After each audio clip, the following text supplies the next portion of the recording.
संसार में जिनकी रुचि होती है ना, उनको वही अच्छा लगता रहता है। जैसे घास खाने वाले प्राणी को नदी के दूसरे तरफ की घास हमेशा हरी दिखती है और अच्छी लगती है, और लगता है मैं वो भी खा लूँ, मैं वो भी खा लूँ, मैं उधर भी पहुँच जाऊँ। अंग्रेजी में बड़ी सुंदर कहावत है, the grass on other side is always green.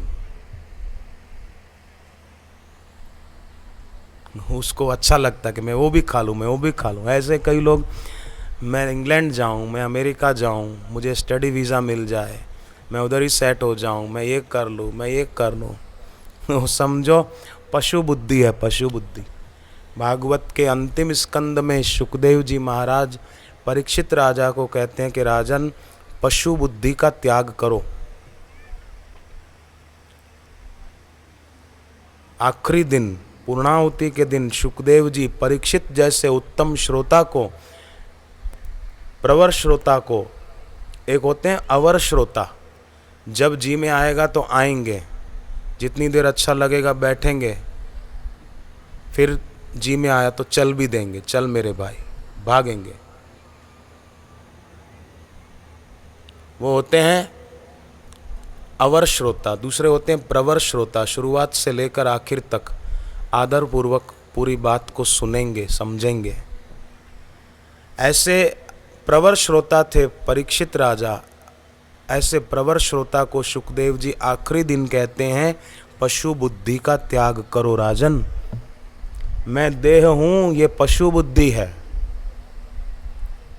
इस पशु बुद्धि का तुम त्याग करो और अपने को देह मत मानो। ऐसा कहा था। गुरुवर की याद जब आती है तब साधकों का अनुभव है, तब आंख मेरी भर आती है।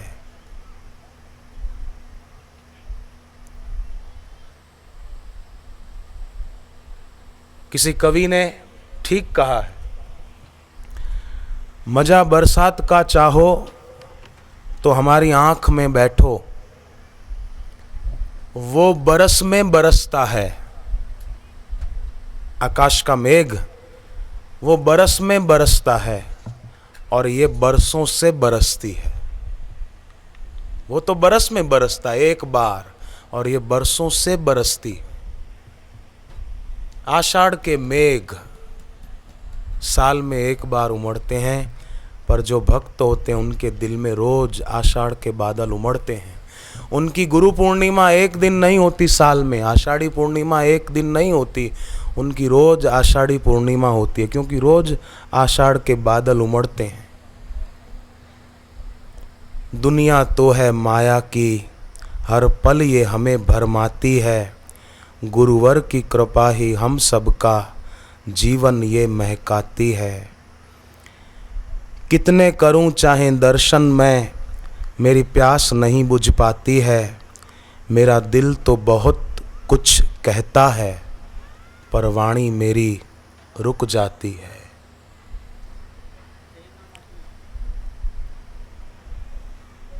कोई नहीं दुनिया में गुरु सम महादानी, जो प्यार भी करते हैं और पार भी करते हैं।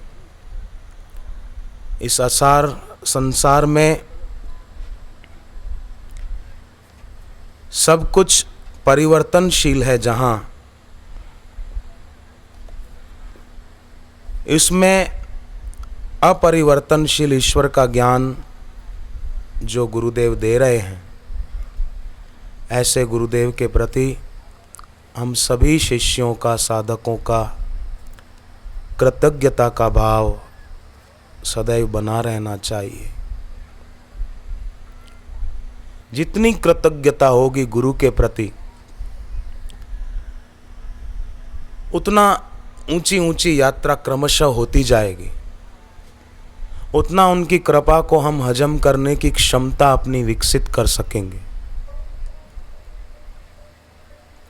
तो रोज, मैंने पहले भी शायद एक दो जगह कहीं कहा कि अकेले में बैठकर कभी कभी गुरुदेव से बातें करें मन ही मन, भक्ति बढ़ेगी। और भक्ति सब सुखों की खान है, सब सुखों की।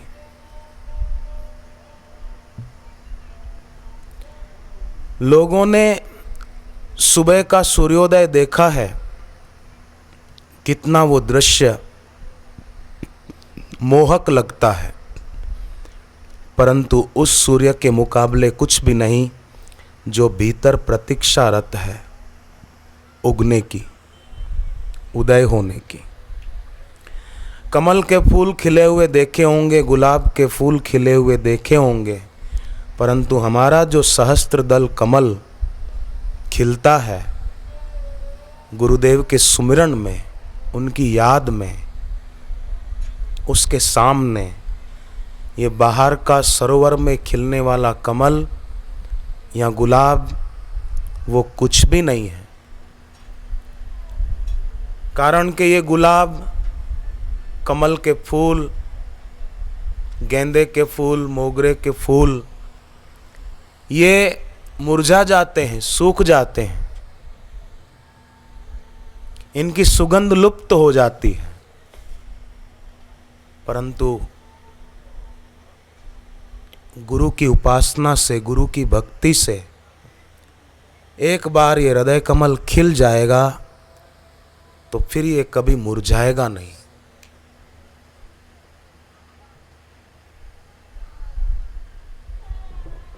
इसकी सुगंध समाप्त नहीं होगी।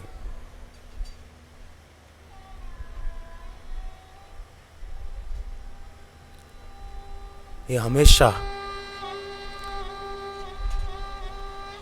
हमें आनंद देती रहेगी, ये हमेशा हमको पुष्ट करती रहेगी। जैसे माँ अपने बच्चे को दूध पिलाकर, कुछ खुराक अच्छा पौष्टिक खिलाकर अपने बच्चे को पुष्ट करती है, ऐसे ही गुरु भक्ति रूपी माता, मैं सच कहता हूं, अगर झूठ हो तो भगवान मेरे दिल की धड़कन अभी बंद कर दे।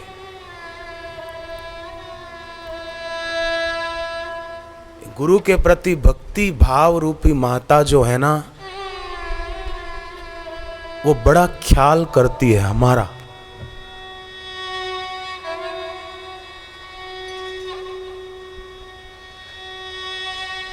हमें पुष्ट करती है ये गुरु की भक्ति रूपी माता।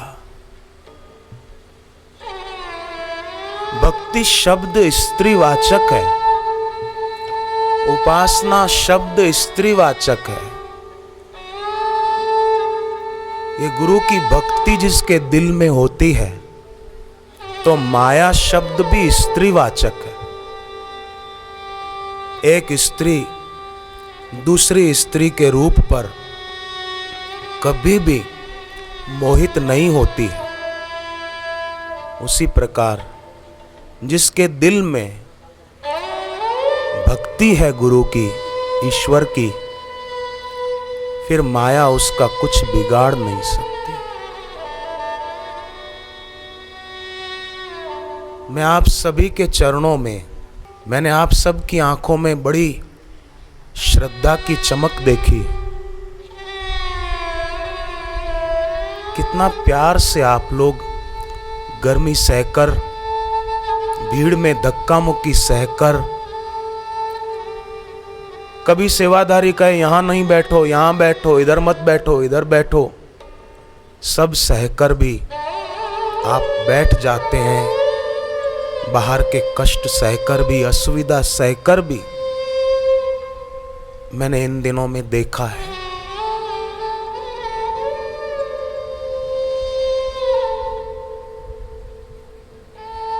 इतना प्रेम है, इतनी लगन है, तो ये प्रार्थना है आप सभी के चरणों में। बाहर का वसंत विदा हो जाता है, फिर पतझड़ आ जाती है, पत्ते झड़ जाते हैं, पर भीतर एक बार वसंत आ जाए, गुरु की उपासना से, तो फिर कभी पतझड़ नहीं आती।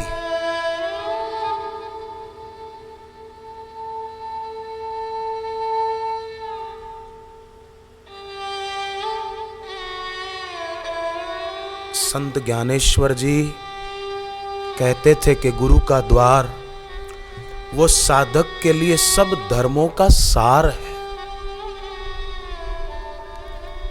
ऋग्वेद में आया है कि ये मनुष्य शरीर एक दैवी वीणा है। वीणा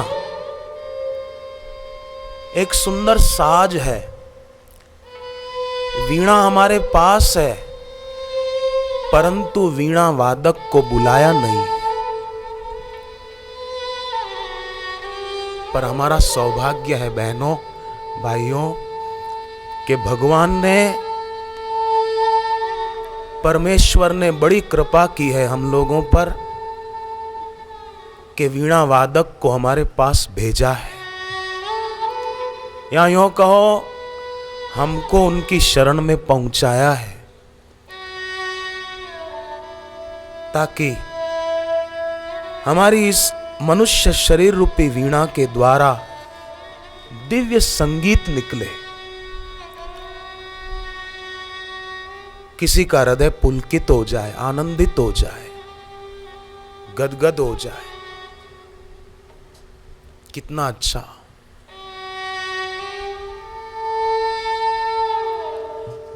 मुझे पता है कि जब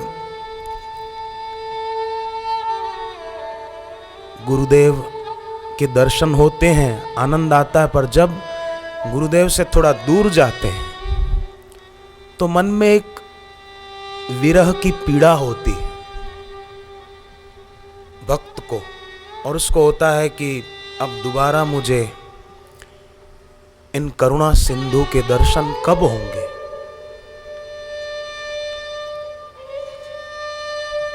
पहले जब अहमदाबाद आश्रम से बापूजी जाते थे कहीं बाहर, मेरी अहमदाबाद आश्रम में गौशाला में सेवा थी, कभी बगीचे में सेवा होती थी, तो हम दिन गिनते थे कि अब इतने दिन का कार्यक्रम है, गुरुदेव अब इतने दिनों के बाद अहमदाबाद आएंगे। हम दिन गिनते थे। अब 2 दिन रहे, अब 1 दिन रहा, अब कल बापूजी आएंगे, आ जाएंगे, ऐसा। तो स्वाभाविक है जो घरों में रहते हैं भाई बहनें, सदग्रस्त लोग, आप सभी, और ग्रस्त जीवन में कितनी कठिनाइयां आती है। कभी बेटी का कुछ दुख उसके ससुराल में, कभी बेटे को कुछ तकलीफ, कभी पति को काम धंधे में बरकत नहीं, कभी व्यापार में कुछ घाटा हो जाता है। मैं आप सभी से प्रार्थना करूं, कभी न करे नारायण, ऐसा हो जाए तो हिम्मत मत हारना, अंदर से टूटना नहीं। पूजा के स्थान पर बैठकर भगवान से, गुरुदेव से प्रार्थना करना कि प्रभु मेरे जीवन में ये कष्ट आया है, क्या आपको पता नहीं है? क्या आपसे अनजाना है? अंदर से ही उस प्रभु का आवाज आएगा कि नहीं, मुझसे तुम्हारा दुख छुपा नहीं है। तो आप फिर कहना, जब मेरा दुख आपसे छुपा नहीं है तो आपका क्या विचार है? क्या मेरा दुख दूर नहीं करना है? अगर नहीं करना है तो कोई बात नहीं, पर कम से कम इतना तो कर, मुझे इस दुख को सहन करने की शक्ति दे दे। और शक्ति भी नहीं देनी है तो कोई बात नहीं, इतनी कृपा कर दाता कि मुझे सुख के प्रलोभन से रहित करके अपने चरणों की प्रीति दे दे। बस पूजा की जगह पर बैठकर अपने दोनों हाथ फैला देना कि मुझे सांसारिक सुख के प्रलोभन से रहित करके अपने चरणों की भक्ति दे दे, जैसी मीरा को दी थी। मेरे दिल में भी आज मीरा जन्म ले ले, मेरे हृदय में प्रहलाद का जन्म हो जाए, मेरे दिल में ध्रुव का प्रागट्य हो जाए, मेरे अंतःकरण में भी शबरी माता का अवतरण हो जाए।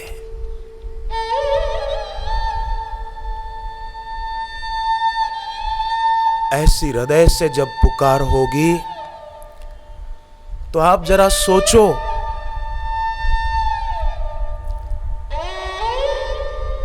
बेटे से बड़ी गलती हो जाए,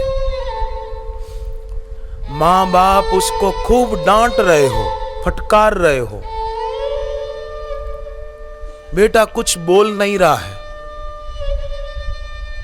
पर जब बेटे की आंख में आंसू आ जाते हैं तो मां होती है ना, मां का दिल पसीज जाता है।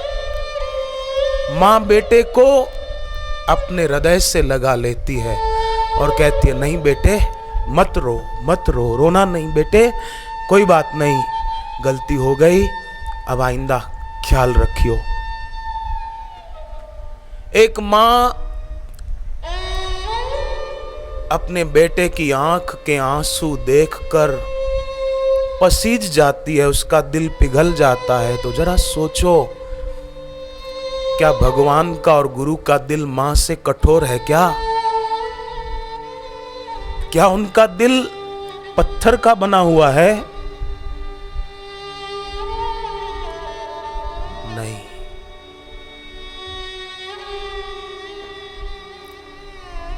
आपके पड़ोस में कोई व्यक्ति दुखी हो तो आपको उसके दुख को देखकर दया आती है, सहानुभूति का भाव उमड़ता है, आपके मन में होता है, हे भगवान इसका दुख दूर कर दे, ऐसा होता है।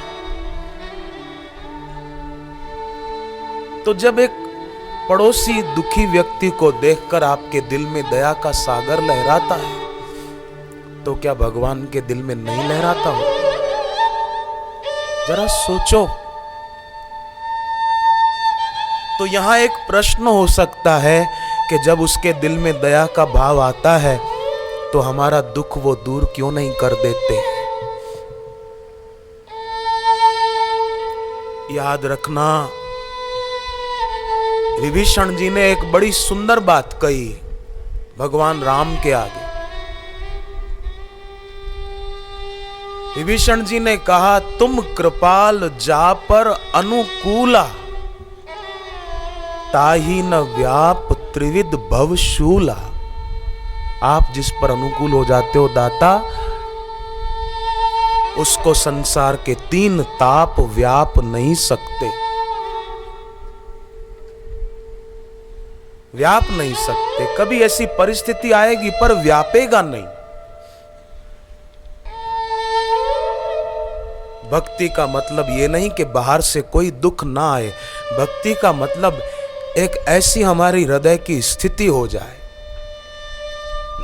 कि बाहर की परिस्थिति की असर न हो। तो आज बापूजी दिल्ली से विदा लेंगे, अहमदाबाद की ओर प्रस्थान करेंगे, परंतु बापूजी हमारे दिल से तो कभी भी नहीं जा सकते। दिल्ली शहर से जा सकते हैं अहमदाबाद, पर दिल्ली वालों के दिल से बापू कभी विदा नहीं ले सकते, कभी नहीं जा सकते। सदैव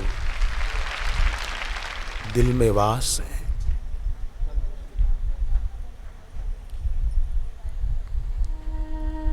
गुरुवर की याद जब आती है, भक्तों की आंख भर जाती है।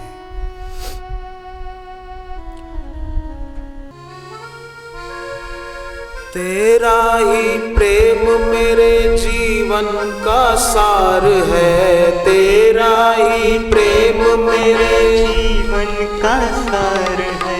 तेरे बिना तो जग में सब कुछ निसार है, तेरे बिना तो जग में सब कुछ निसार है।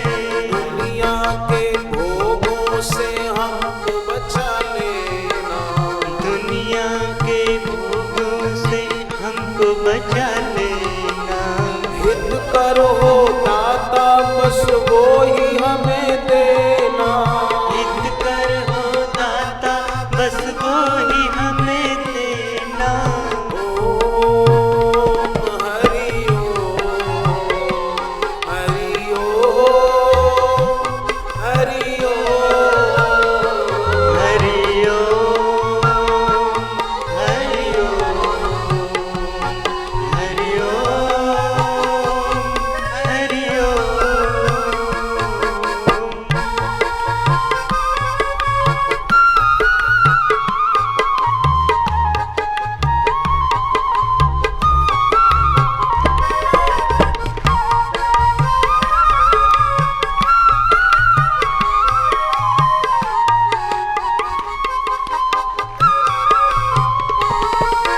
तेरे ही हाथों में मेरी पतवार है, तेरे ही हाथों में मेरी पतवार है। तू ही तो दाता हम सबका आधार है, तू ही तो दाता हम सबका आधार है। भटकी ये नैया किनारे लगा देना, भटकी ये नैया किनारे लगा देना। दोषों को मेरे तुम दूर भगा देना, दोषों को मेरे तुम दूर भगा देना। हरि हरि ओम, हरि हरि ओम, हरि हरि ओम, हरि ओम, हरि हरि ओम, हरि हरि ओम, हरि हरि ओम, हरि ओम।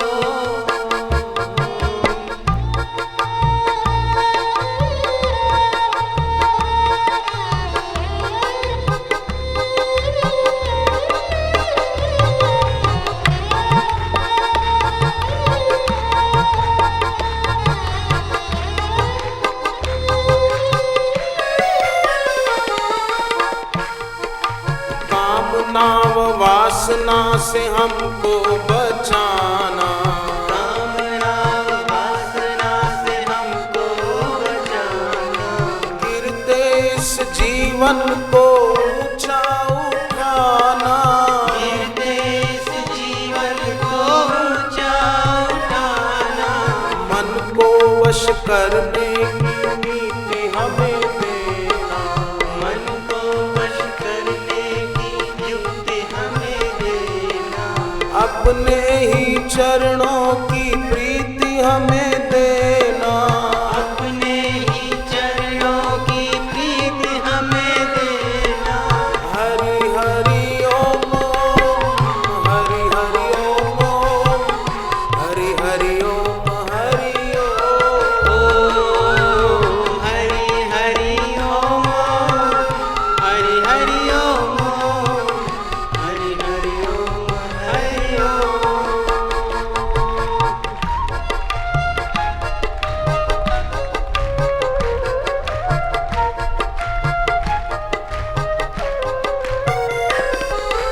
सबसे प्रभु प्यारा है तेरा ये मुखड़ा, सबसे प्रभु प्यारा है तेरा ये मुखड़ा।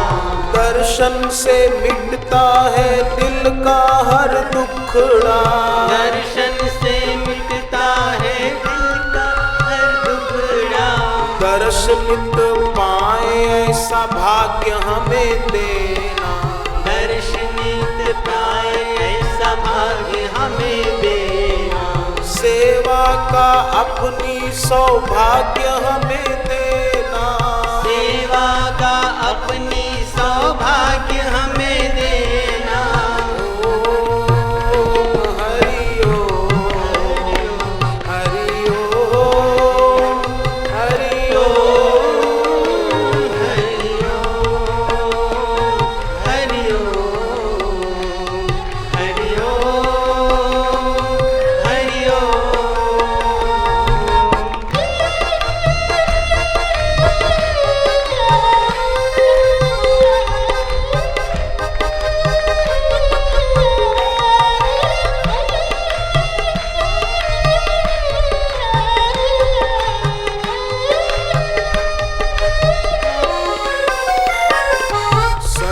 सद्गुरु भगवान हमें शरणागति देना, सद्गुरु भगवान हम शरणागति देना, शरणागति देना, अनन्य भक्ति देना, शरणागति देना, अनन्य भक्ति देना।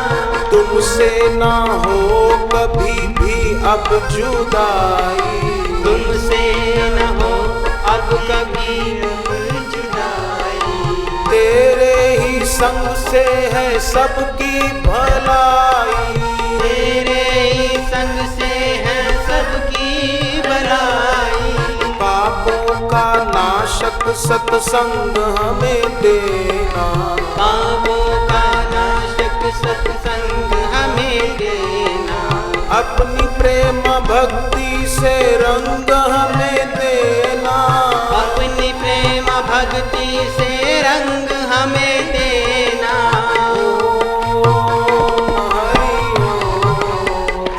हरि ओम, हरि ओम, हरि ओम।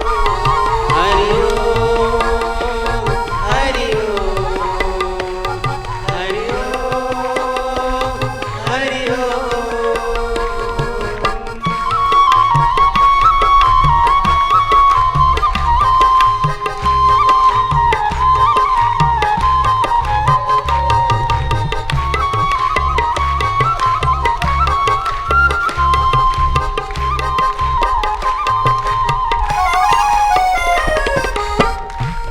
भगवान शिव जी के जो वचन हैं गुरु गीता में, उसका पाठ भी रोज साधकों को करना चाहिए। और भगवान शिव जी के जो वचन हैं गुरु गीता में, उन वचनों को ग्रहण करने हेतु, क्रियान्वित करने हेतु प्रखर विवेक की भी जरूरत है। गुरु गीता के महत् वचन महत् जीवन के महामंत्र हैं।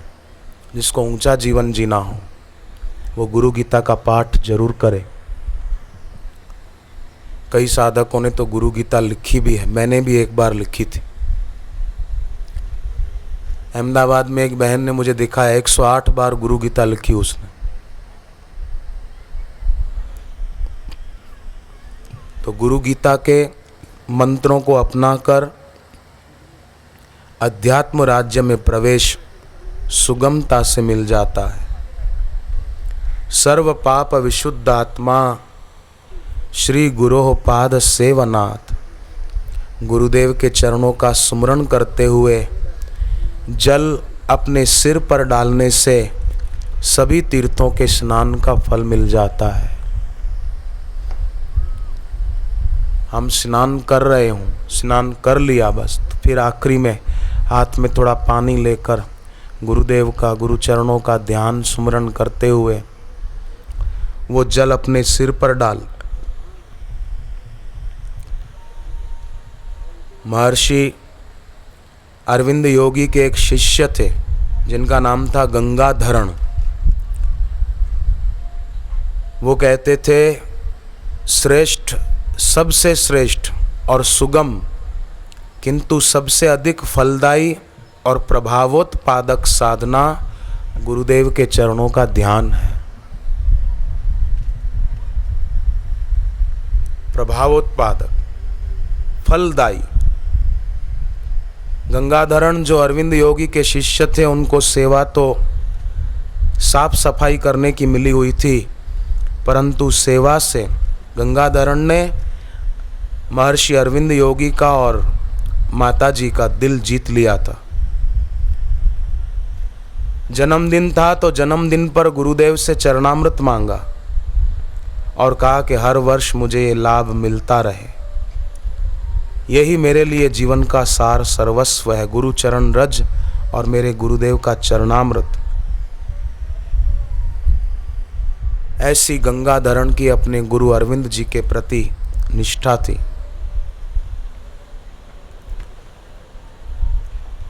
अनेकों ऐसे साधक भक्त हुए हैं। रामकृष्ण परमहंस जी के एक शिष्य थे, उनका नाम था लाटू महाराज। अनपढ़ थे पर गुरु भक्ति अद्भुत थी। वेद पढ़े नहीं थे पर वेदोक्त जीवन जरूर था। एक दिन लाटू महाराज ने रामकृष्ण देव से पूछा कि गुरुदेव, मेरा कल्याण कैसे होगा, आप बताइए कृपा करके।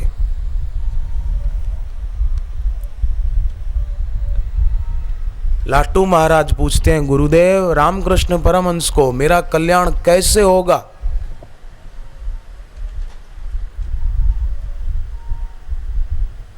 रामकृष्ण देव ने कोई साधना नहीं बताई, केवल इतना ही कहा, बेटे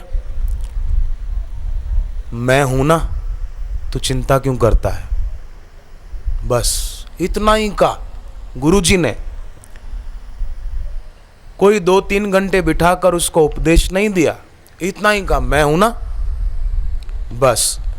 तब से लाटू महाराज अपने गुरुदेव का नाम जप करना, उन्हीं का सुमिरन करना, उन्हीं का ध्यान करना, इतनी तो लगन लग गई, इतना तो दिन और रात उनके सुमिरन में लीन रहने लगे कि उनको उपलब्धि हो गई, जिस उपलब्धि के लिए मानव जीवन मिला है।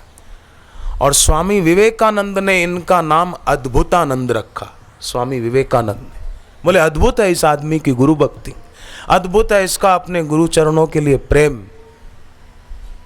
स्वामी विवेकानंद ने नाम ही रख दिया अद्भुत स्वामी अद्भुतानंद। ज्ञानी महापुरुष हो गए। तो वे लाटू महाराज जो अद्भुतानंद स्वामी बने, इस बात का प्रमाण है कि गुरु के नाम सुमिरन से और गुरुदेव के चरणों के ध्यान से और गुरु की आज्ञा का पालन करने से असंभव भी संभव हो जाता है। ये प्रमाण है। गुरु वचनानुसार चलने वाला जीवन के परम लक्ष्य को पाए बिना नहीं रहेगा। शिव जी ने तो यहां तक कह दिया है कि गुरु के चरण रज का एक रज कण वो भव सागर से तारने वाला सेतु है। सेतु एक कण, यत पाद रेणु कापि संसार वारिधे सेतु बंधायते नाथम देशिकम तमुपास्महे। गुरु चरण रज का छोटा सा कण भी सेतु बंध की भांति है, भवपार सहज हो जाएगा। ऐसे गुरु की उपासना करने वाला शिष्य धन्य है।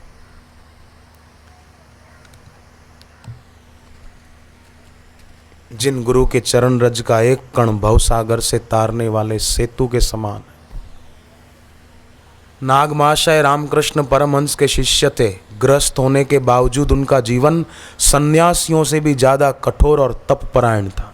घर में रहते थे, डॉक्टर थे, पर बड़ा ऊंचा तपस्वी जीवन था। सारा दिन सेवा में बीतता था। चिकित्सा व्यवसाय नहीं बनी। नींद की ज़्यादा जरूरत नहीं पड़ती थी। अमावस्या के दिन नागमाशय उपवास करते थे। हर अमावस्या को उपवास करके अपने गुरुदेव का ध्यान करते थे। गंगा किनारे बैठकर गुरु का ध्यान करने का, हर अमावस्या को उपवास करके ध्यान करने का परिणाम एक दिन यह आया कि गंगा उनके घर के आंगन में ही प्रकट हो गई। ऐसा मैंने सुना। कितने 50 साल में एक उत्सव आता है अर्घोदय। गंगा स्नान की बड़ी भारी महिमा होती है उस दिन। अर्घोदय के दिन भी नागमाशय गंगा किनारे नहीं गए तो गंगा जी उनके आंगन में प्रकट हो गई, एक धारा।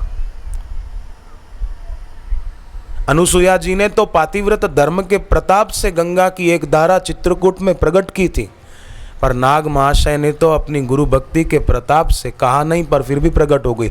अनुसुईया जी ने तो कहा था ब्रह्मा विष्णु और महेश को कि गंगा की एक धारा यहाँ चित्रकूट में प्रकट होनी चाहिए, पर नाग महाशय ने तो कहा नहीं, फिर भी गंगा प्रकट हो गई। स्वामी विवेकानंद जिसका नाम रखे अद्भुत स्वामी अद्भुतानंद, तो आप सोचो वो कितनी महान विभूति होगी। तो ये पूर्व के संतों के जीवन को सुनने से हमें कहानी नहीं मिलती है, ये कहानी नहीं, हमें प्रेरणा मिलती है, हमें मार्ग मिलता है कि हम भी अपना जीवन उन्नत करें, हम भी अपना जीवन उन भक्तों जैसा बनाएं। कि इतना ही कहा रामकृष्ण, मैं हूं ना, कल्याण कैसे हो मेरा, बोले मैं हूं, बस गुरु चरणों का ध्यान उपासना करते रहते थे। एक तू ही आधार गुरुवर, एक तू ही आधार। आत्मबोध कराते मेरे गुरुवर, आत्म शांति दिलाते मेरे गुरुवर। ईश से ईश मिलाने वाले वंदन वारंवार, एक तुम ही आधार। भक्ति की ज्योत जगाते मेरे गुरुवर, भक्ति की ज्योत जगाते मेरे गुरुवर। भक्ति की ज्योत जगाते मेरे गुरुवर। दुर्गुण दोष भगाते मेरे गुरुवर। दुर्गुण दोष भगाते मेरे गुरुवर। मूढ़ता सबकी हरने वाले, मूढ़ता सबकी हरने वाले। तुम ही सच्चा सार, एक तू ही आधार गुरुवर। एक तुम ही आधार, एक तुम ही आधार गुरुवर। एक तुम ही आधार।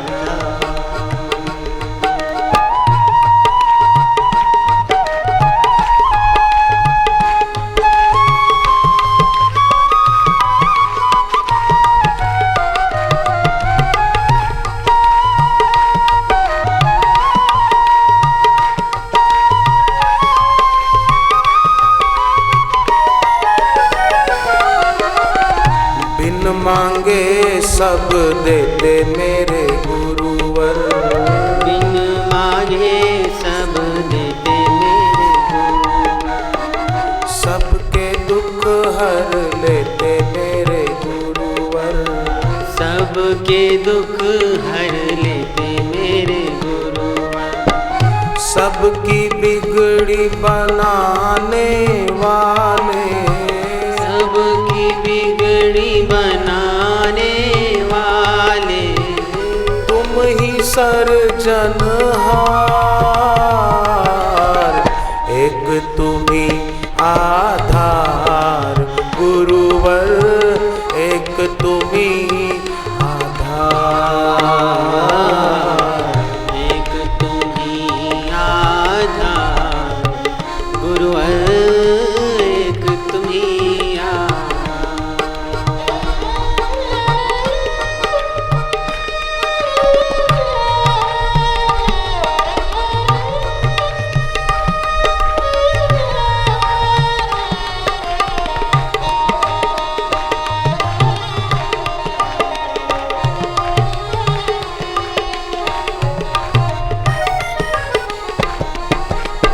सबकी नैया बचाते मेरे गुरुवर।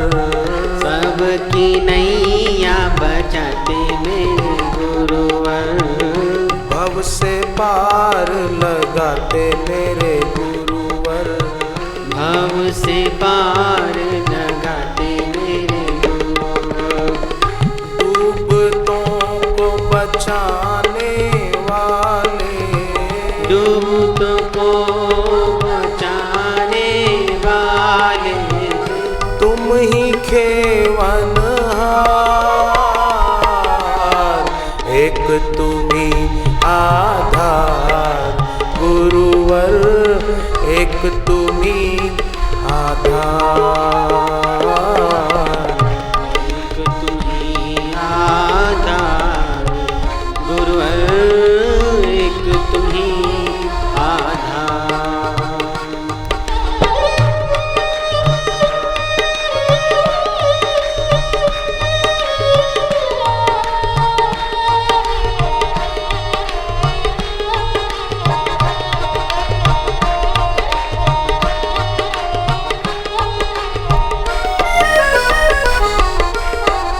सबके हैं रखवारे मेरे गुरुवर। सबके हैं रखवारे मेरे गुरुवर। सबकी आँखों के तारे मेरे गुरुवर। सबकी आँखों के तारे मेरे गुरुवर। सबको मार्ग दिखाने वाले, सबको मार्ग दिखाने वाले, तुम ही मुक्ति का द्वार, एक तुम ही आधार गुरुवर, एक तुम ही आधार, एक तुम्ही आधार गुरुवर, एक तुम्ही आधार।